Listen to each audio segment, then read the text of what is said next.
I've been around and hiked a few mountain ranges in Ethiopia, but had never even heard of this place. This week, I got to experience one of the most magical places in eastern Ethiopia. Most of the region is a desert on a low elevation, so traveling there to hike came as a surprise to me. I asked a few people if they have ever heard of this mountain, and not many had. The tour guide even told us we are the 7th or the 8th group to ever hike this mountain.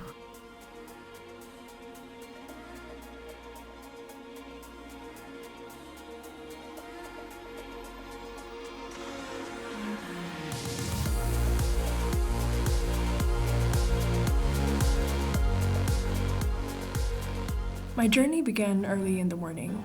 I met up with the hikers to embark on the 12-hour journey to Dire Dawa.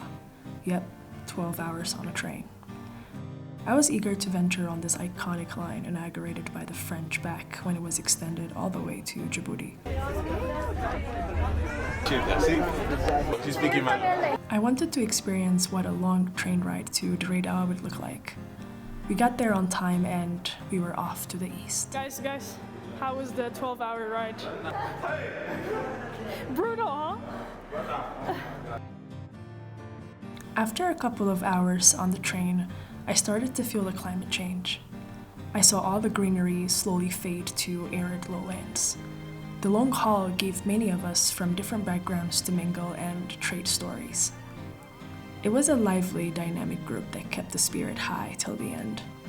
I would like to applaud Addis Hiking for organizing such occasions for us to connect while traveling. Towards the end of the day, the reward of our patience came in the form of a beautiful golden sunset. What a way it was to end the day. I woke up the next morning in the second largest city in Ethiopia. It was very hot outside, but regardless of the heat, we decided to explore the city with my travel friends. Being here gave me excitement, especially when I sat down with the locals. They were free-spirited and so welcoming. By pure chances, I ran into a lady I saw on the train ride from Addis. She recognized me immediately and embraced me as if we were lifelong friends. She insisted on treating me with breakfast, so we headed into the famous local place that served full.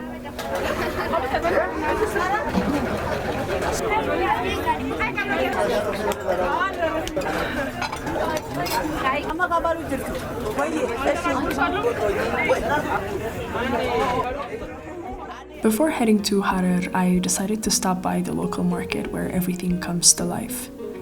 The city's true colors are on full display here. I was amazed by the hospitality and warmth people showed me the whole time. I'm glad I had the authentic local experience on my first visit here. It was such a nice start of the day, but we had to go.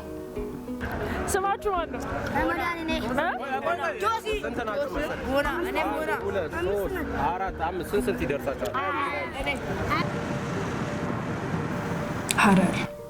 A maze beautiful at every turn. I couldn't believe I was here. I've been thinking about visiting this place for a minute now. Locals live here the same way they have for centuries. The simple lifestyle and the easygoing beat are so seductive. I would happily live here and get by without the modern conveniences big cities promise. Here's a surprise. My friend from Hawaii, Aman, decided to pull up his sleeves when we reached Harar and showed us a tattoo of the Jagol gate on his forearm. It was so random until I learned that he was actually born in Harar and left to the US when he was 8. After a filling lunch stop, we continued our drive to our destination. The journey started to become more interesting as we crossed the Somali region and went into the heart of the Hararge zone. We passed by many views, and I noticed the climate change as we climbed higher and higher into the clouds. As it rained the previous day, it made conditions much harder to drive uphill. This delayed our starting time, and we set off on a trail later than planned. I was carrying a full backpack up the rocky slopes and running out of breath. It was a challenging hike to do after a long day of traveling. It started to get dark and temperatures started to drop. After 3 hours, Yes, after 3 hours and 16 kilometers of relentless slopes, we finally made it to the summit.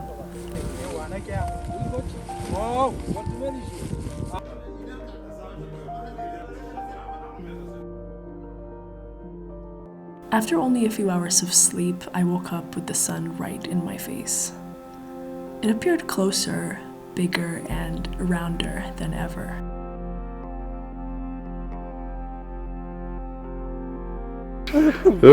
Life is too good. It made me feel like I'd never want to wake up anywhere but the east. This morning was a special moment in every way. The view is amazing. Wow. Incredible. Oh my God. Yeah. Oof. I don't know. I'm speechless. Holy shit. Like, oof. Just before I was done admiring this, then came the wild horses of the plateau. The majestic creatures graze in the morning. They live entirely isolated up here and are a rare sighting. These wild horses have no owners and rarely come into contact with people. The hardship was well worth it. I felt so lucky to have experienced all of this.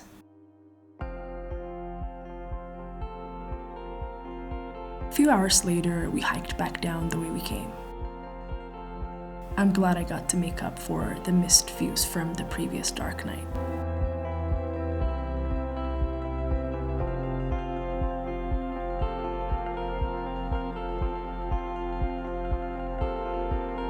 It was time to pay our last visit to the charming Harar.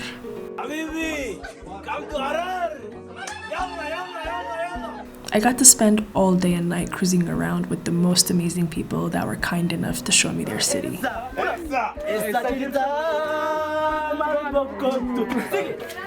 don't know the song.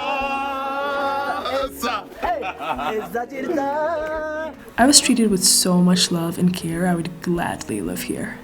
I have diredawa to thank for making my way to this magical paradise. Harar is the stuff of dreams, I would say. An unforgettable finish to a trip filled with so much joy.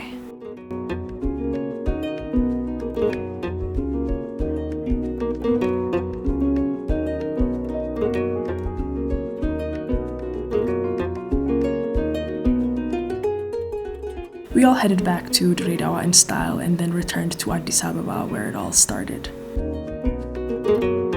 I hope you guys have enjoyed our adventurous trip. Traveling has honestly allowed me to meet so many amazing people with different backgrounds and unique stories.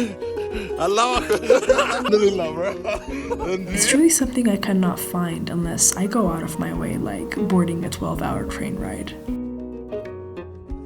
I hope you guys seek these opportunities because the feeling in return is unlike anything else. Thank you all for watching until the end, and I'll see you guys next week.